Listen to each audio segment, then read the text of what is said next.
thlir tu le ngai thatu zong te in zavain chibai ka buk le vek cheu ni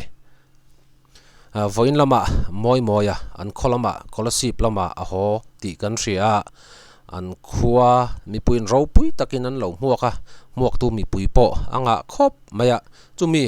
an huana program a chuan thil lomom tak mai a thleng thlat maya chu enge ani kan ti chuanin moi hianin in hun hlut tak le scooty barkman chak thatak maya donga kan lompui em maya thilpek petu zong te pathianin ale tam takin mal som nen vur vek choro se ti kha kan soi vele ngal du bokani chuanin hemi moya in hun le scooty barkman adon kan chirzo hianin kan milar ho atangin hei kumina youth icon 2024 top 10 chin mi engmot zatin two wheelers andonga chung an two wheelers kan mila hrawina two wheelers lir thai an don chu two wheeler hian nge lir thai two wheeler hian nge petrol liter khatin kilometer zat nge tlan thai ti kha kan zir chiang don ania kan mila hraw an nia an ni kan mila hraw hi chu an chelek hi chu news akha atling zel maya chu wang chuanin kan zir chiang ve don ani ni pon zir chian na hi ron dei ngei kha tha ka ti sia tu lir thei hian nge petrol he lo ber ti kha kan zir chiang don ani le kan chira kan ngai thak tak main khongain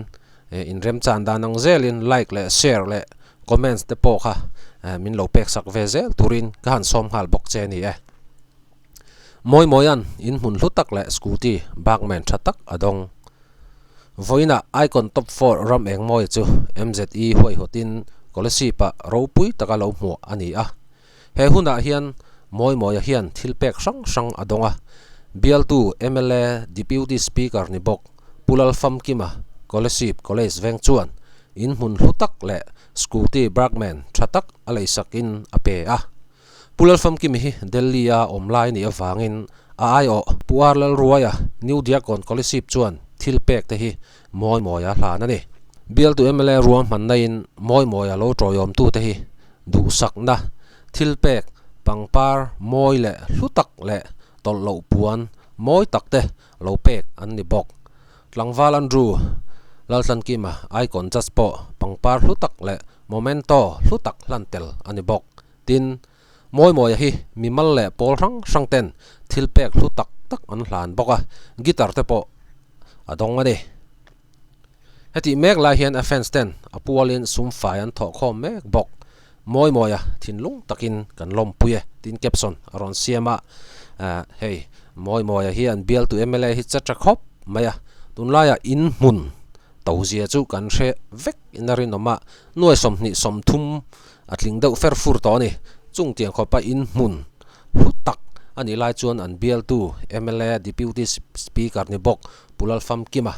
scholarship veng chuan in mun that tak hlutak le scooty barkman chak tha mai present hi alom pui em maya kumin youth icona chuanin moi hianin adong tha ber tila kan soi sual tam lutuk lo mai thei kan soyang khanin in mun hlut zia chu tu vek kan ni kha ti chuanin scholarship lampang MZT an cha khop maya hey moi ron troyom tu te tol lo puan tele pangpar moi tak ten lo present na changan ria an fak khop mai ti chuanin moya akal le zel na tura po du sakna sang ber kan hlana kongeng kima pathian da lal masaber turin thuron kan han pevele ngal bok ani le ti chuanin kan milar youth icon 2024 top 10 hawina an lir thei don two wheeler an dona hi two wheeler hian nge petrol he lo ber ti kha kan zir chiang don ani masaberin icon na tang kan tanang sang lian khanin barkman kha dong ta kha amale sahi petrol liter khat thun taila kilometer somli le pariat par liter khatin kilometer somli le pariat atlan thai ti na ni chu hei hi phai kong mi la enge te ani arin oma mizoram konga chuanin le hemi somli pariat kilometer somli pariat par liter hi chu tlan thei lo deuh mai theia tlang ram ten nia tlang ram te ani awangin kong chia luklak te kha om thin awangin somli le panga borvel hen pot thladon taila chu dik vel karinga scooty chon petrol he lo ti kha chu kan chian vek kha ti chuanin Honda CB 200X RS hu hanga mai khanin CB 200X adong vele ani hi Malaysia hi 40 km per liter ania petrol liter khatin km somli tlan thei ti na ni chu ni china kan soyang khan hei po hi phai lam pangkong mila te ani arin noma Mizoram tlangrama hi chuanin liter khat petrol liter khaten somli chu tlan thei lo deuh mai thaya somthum le pasari pariat borvela da saktai la chu adikin ka ringa petrol chu he don lo ti kha chiang reng mai kilometer petrol liter khatin RS bike hian petrol liter khatin kilometer somli tlan thei thi na ni chu azia don hle mai aizol akal don po in petrol tlem te thun se thleng wang thei don ti na ni Hunter 350 tuna chu kan soi velenga Malaysia hi 36.2 km per liter ania petrol liter khatin km somthum le paruk point pani atlan thei ti na ni chu 350 ania cc hi sang deuh hleka cc lir thei hrim chu cc san pau le kilometer per liter atlan thei za ta kha aniam zel ani ti te po kha kan han soi vele ngal bok ni ta se chuanin ni chin kan soyang thau khan hei hi phai lampang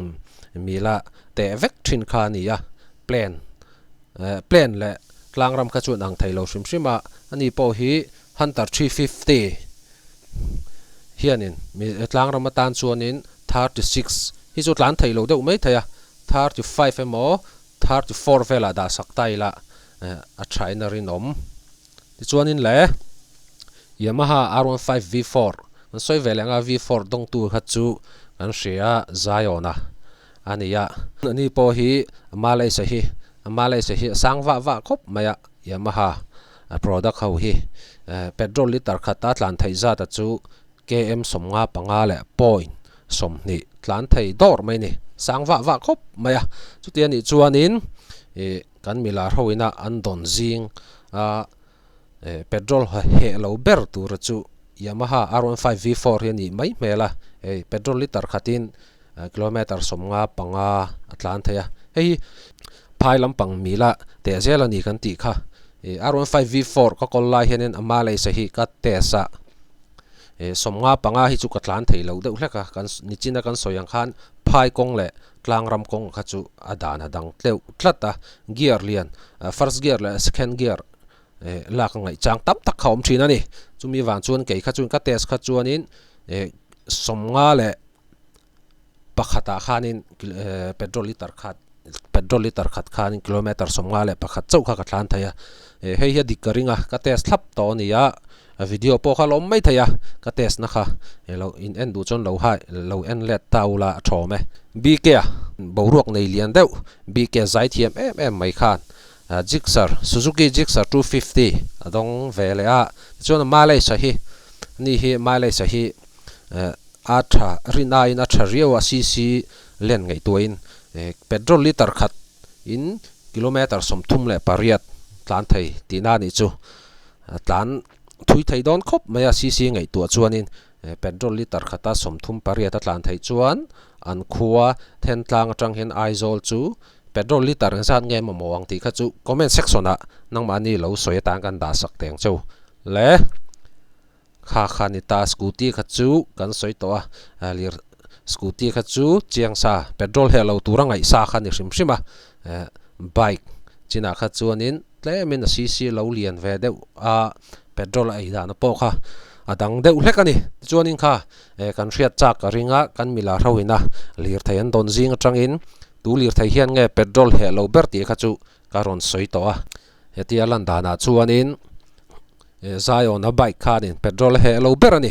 petrol liter khatin kilometer somnga panga tlan thaya ma se tlangram mila kan da don chuanin somnga pakhat borvel a khan da taila chu dik ber don ani le zanina tan khati song khani le tamai ta se ni dang a video thar dang nai kan mole theu don ne